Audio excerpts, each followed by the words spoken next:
channel. So I do have something very exciting in today's video. Yes, it is a cooking video. And in today's video, we will be making lobster and shrimp dip. To find out how I make this yummy dish, please keep on watching. Alright, before we begin, I will be putting on an apron because in the kitchen it can get very messy and I tend to get very messy. But you know, what are aprons for? So I'm wearing this really cute sunflower black and white striped apron. I believe I got it from the Hallmark store. Let me just put that on. Alrighty. So I have here 2 stalks of green onions. I have imitation lobster. And I have a bowl of some shrimp. I already peeled them and they are thawed, as well as the lobster. And then I have all of my seasonings and the little condiments that go inside. But when we get there, I will explain. So first off, I'm going to start by cutting open my lobster. I can't find my scissors. Okay, I found them. It was on another countertop. It has a little thing that says tear here, but I can never get those open, so I'm just gonna cut it open to make it easier. Set that aside. You can use real lobster pieces if you have, but I don't have that, so I'm just going to use this. And it works just as well, so. Oh, this one's really nice. This one comes in chunks already. Oh, I love that. The other one I had, I think it was just like this straight big flab of lobster. So I was like, this one works so much better, but I'm still going to be cutting this into smaller pieces. So when you go to dip your chip or your bread or crackers, whatever you decide to eat it with, you're not getting this giant chunk of lobster. Unless you like it that way, that's totally up to you. Alright, I don't think I need all of this, so let me just see what I got going on here. Alright, I'm going to start by cutting this into little cubes. So one of these chunks that look about, I know it's very hard to see, but a little cube size, I'm going to cut it into 4. Because when you're making this dip, you kind of want everything to flow nicely and not be so chunky. That's just the way I'm making it. Have you guys ever tried lobster and shrimp dip? I know that you can put crab in it, and I was going to, but I really like lobster versus crab with the imitation style, so I'm just going to stick to lobster and shrimp just by itself. It is super delicious. I am now going to go ahead and then start cutting my shrimp into little pieces just like the lobster. It is totally up to you. You can put, I know they sell the little salad shrimps, you can put those in. I just get jumbo shrimp or medium-sized shrimp, and then I just cut them into little chunks just as I did the lobster. Whatever works best for you, you can totally do it that way. But I'm going to mix them, and then at the end I'm going to give a really good cool rinse to this lobster and the shrimp. And I can combine them at this point because everything's going to get mixed together soon.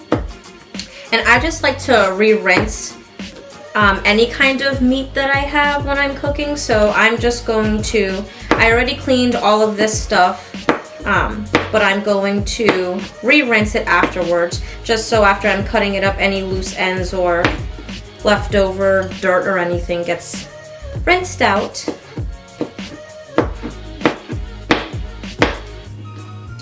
I also, before I forget to mention in this video, I do have the recipe for this dip up on my blog. I will be linking the blog in my description box below, so if you wanted to follow along or watch the video and make it, it's totally up to you, but it is there for your reference and for your enjoyment. I'm going to cut up some of these green onions.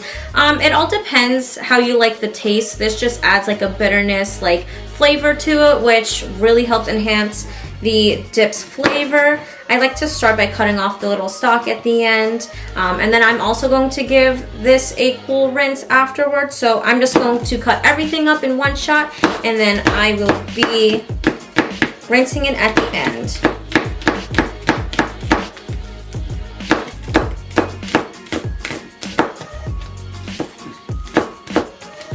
Alrighty, I think think I'll take a little bit more of the second one just so I feel like I have enough. And yes, I do use the white part of the green onion. It just has more bitterness and flavor. If you don't want so much, you can just use the green pieces. Like I said, it's totally up to you. In my opinion, I feel like a recipe is just a little guidance. If you know your way around the kitchen and you're just looking for another recipe, you can totally recreate it to be your own and just use it as some guidance. Alrighty, I think I have enough here. I'm going to leave really tiny pieces over. I just don't want to overdo it and make it too bitter. So I will be right back. I'm going to cool rinse my lobster and shrimp and also the pieces of green onion. Alrighty, I am back. I rinsed my green onions and then I also rinsed my shrimp and lobster. So I have this square baking pan. It is so cute. I got this at Marshall's and I think it was only like $5.99, but it's like that really good material and it is also non-stick, which I love. So for the base of this, you're going to need mayonnaise and then also cream cheese. So you just need like a standard amount, like an 8-ounce pack. So I've had this out of the refrigerator for a few, just so it's thawed and easier. It's really hard to make when you just kind of pull it out and it's in that really big blob. So I like to have it out ahead of time, just makes my life easier. And then trying to open this. All right. There we go. Oh yes, this is the perfect consistency. So I'm gonna just drop that right in there. And I just like to scrape off any of the excess that is left in the packaging. I don't like to be wasteful, especially when it comes to food. Alrighty, I'll set that aside. I can just break this up a little bit. Yeah, that spreads out so much better. Alrighty, I'm going to grab a spoon. When I cook, I'm kind of an eyeballer. I don't really go by like measurements. Yes, I'll put measurements when I'm making my recipes on my blog, but when I'm doing it, since I know how to make it, I just eyeball it. Alright. Alright, it's like 4.5 or so teaspoons of mayonnaise. I'll scrape all that off, set that aside. Yes, a little bit of hot sauce does go inside. I'm using Frank's Red Hot Wing Sauce, and this is buffalo. You can use whatever you'd like, and you can put as much as you like in it. If you want it hot, or this just adds a little flavor and gives it a little more coloring. I don't add too much because it's not buffalo chicken dip. If it was buffalo chicken dip, I would be putting a lot more of this in. So I'm just gonna go and give it a nice swirl. Just break up that cream cheese, because even though I had it sitting out for a while, it still is a little tough.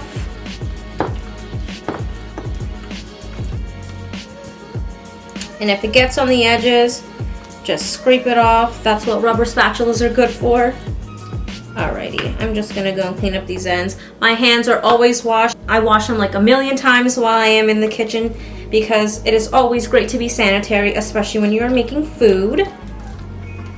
Alright, for the most part, it is all broken down, but it will become more fluffier when I add all the components in. Because there's still some water in the bottom, not too much, but I don't want this to be dripping wet as I'm adding it in. I'm just gonna use my hands to put it in.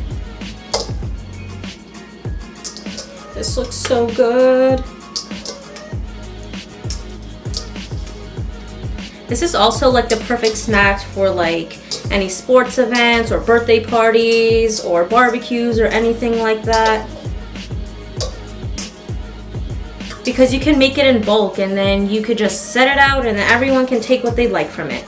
Alrighty, I got every last bit of that and I'm going to add in my green onions. I'm just gonna sprinkle this to see if the amount I cut was enough. I'm thinking I might not use all of it.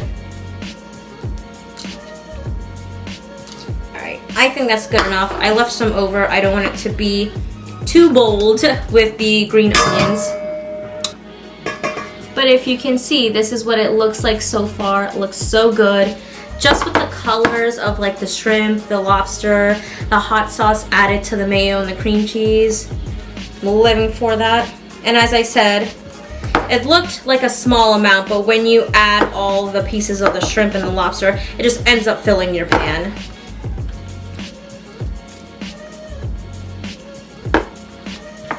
Just gonna give this a good stir.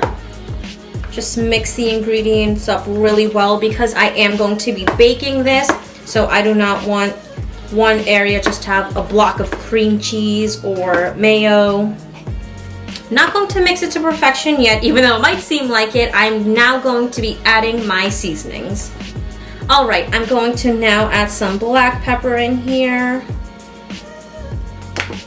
You don't have to go crazy with the seasonings because the shrimp, the lobster, and the green onions, the hot sauce, all of that kind of adds its own flavor. But just, you know, for the taste when you are eating it, I'm just going to put a few drops of crushed red peppers, not a lot. Might seem like a lot came out, but it's just a few flakes.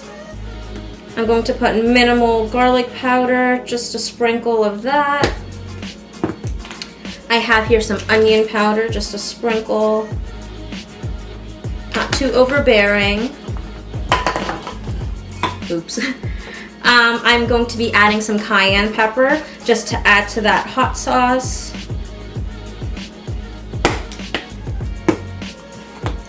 Then I'm going to do a touch of Louisiana Cajun, just a sprinkle. It's seafood, so you can get creative with whatever you'd like to put in. And I guess I'll put a little sprinkle of some adobo in there. Just a touch. This can be overpowering by itself, so I like to add a minimal amount of that. I also like to add this accent in it. Tastes so good. You can substitute this with salt, or you can add salt and accent. It is totally up to you. This just has less sodium than regular table salt. I am now going to be adding some cheese. This is Italian style, so there's like Parmesan, mozzarella, Gouda maybe in here. Did I get it? I did the tear and it worked. The lobster's kind of hard. This packaging is easy. So I'm just going to be sprinkling that in there. This also adds to the consistency, so if you have a pan this size and you put an 8-ounce block of cream cheese and you're like, this will not fill it up, I promise you it will with all the components that you'll be adding. It is totally up to you how much cheese you like. If you like really ooey gooey cheese, or you just kind of want the base cheese, add however much you'd like. Let's see. And then for the last part, I like to add parsley, but I'm going to now mix this to perfection, and then I will be garnishing it with parsley flakes. When you're mixing this and ready to put in the oven, you do not want to like flatten it and spread it evenly. You kind of want to have some divots in there so it bakes and gets that nice crust. You could also squeeze some lemon juice on top of this for some freshness. It's totally up to you. Sometimes I do and sometimes I don't. Today I'm not going to, just because I added a lot of seasoning already. So I'm just going to give this a good stir. And like I said, when you're making it, just kind of leave some divots. Do not smooth it out to perfection. And I just kind of like to fill the entire space of the pan. This looks good. I'm just gonna take my fingers, kind of clean this off. That was very messy. Probably should have used a tablespoon for that, but it's okay. It is okay. Alrighty, I'm gonna set this aside. Now, before I sprinkle the parsley, I wanna show you what this looks like. Let me get up close. Alrighty, I just wanted to show you guys what this looked like up close. You can see my divots. I didn't like smooth it out evenly. Alrighty, I'm gonna sprinkle that parsley. It's gonna look beautiful. You can use fresh parsley, or you can use a seasoning parsley. So Some people like to add a sprinkle of cheese before they stick it in the oven just for that nice cheesy crust on top. If you like that, you can. I just like to keep the cheese within, so I'm going to stick this into the oven. I usually put it for about 10 minutes at 350, depending on how your oven works. If it takes long to cook or it's fast, you can just eyeball it when you see that. You don't want to burn it or overdo it because this is seafood. But I'm going to go stick this in, and I will see you when it's done. This smells so delicious. I am so excited to try it. And by the way, I'm very excited to show you guys this. These are ratatouille oven mitts. And then I also have a matching hand towel. My sister had gotten these for me at Box Lunch. There's very rare ratatouille merch these days, but I'm so glad that she snagged these for me, so I love using this when I cook. I wish they had an apron. I should look that up to see if they have a ratatouille apron. I enjoy this so much with tortilla chips, so I'm going to rip this guy open. And then I have these cute bowls that I'm going to be putting some chips and some dip inside. I'll put the chips in the yellow bowl, just a handful. And then, before I scoop the dip out, let me give you guys a close-up of what this actually looks like when it's finished.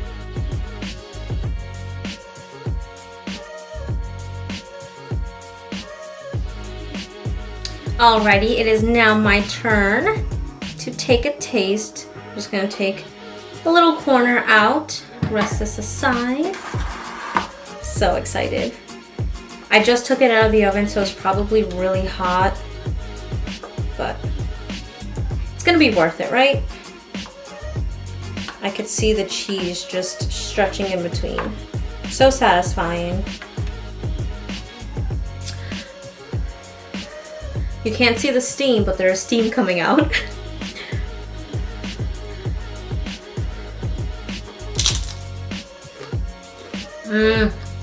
I love it.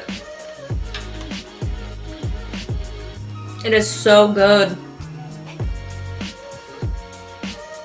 Alright everyone, that was it for today's video. I hope you guys enjoyed it as much as I did. Like I said, I have the recipe typed out, or you can follow as a video tutorial in this video, whatever way you would like to. If you guys do recreate this dish, please tag me on Instagram. I will link my Instagrams in the description box below, and it'll also be on my end card at the end. If you guys like this video, please give me a big thumbs up. Don't forget to hit that subscribe button and leave me some comments down below on what other videos you guys would like to see. And until next time, I'll catch you guys in my next video.